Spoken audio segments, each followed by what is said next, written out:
This is a clarification video concerning some statements I've made in the past, some things I have written on the blogosphere concerning freedom of speech, homosexuality, and my apparent associations with the Islamic group Hizb ut-Tahrir.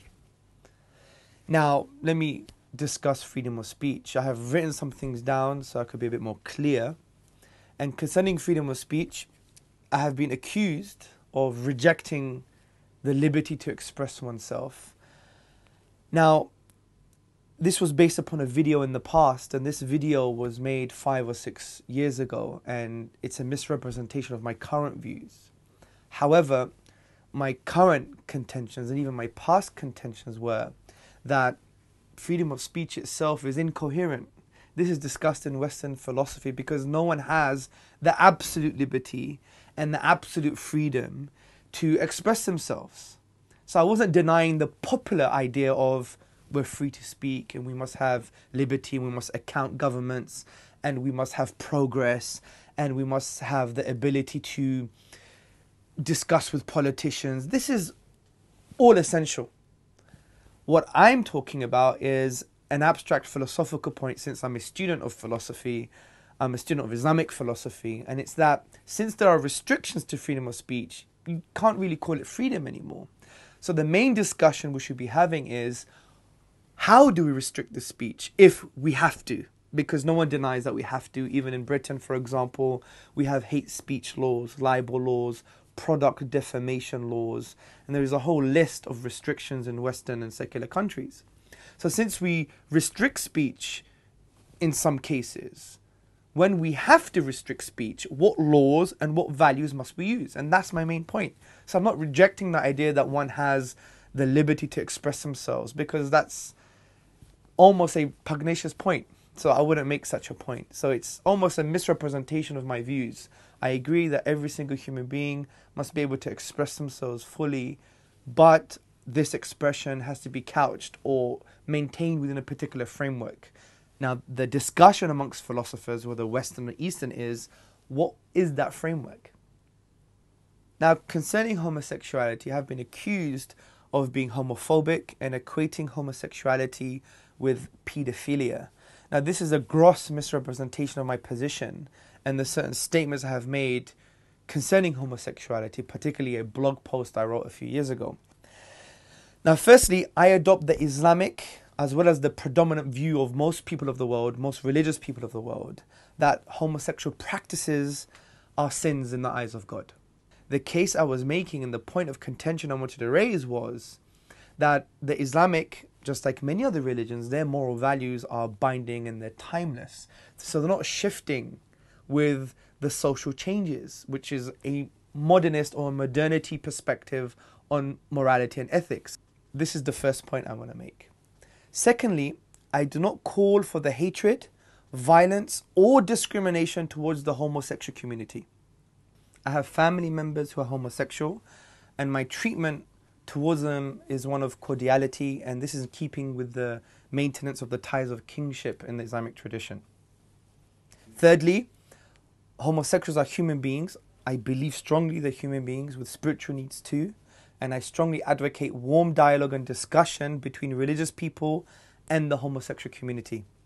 Fourthly, in the blog post I wrote a few years ago, I explained the philosophy behind objective, timeless moral values and argued that changes in our moral norms based on societal shifts would render our values subjective and almost meaningless or ephemeral. Because this type of approach to moral philosophy, that we change our moral values based upon societal shifts, can lead to moral absurdities like paedophilia. And not once did I equivocate homosexuality with any other practice.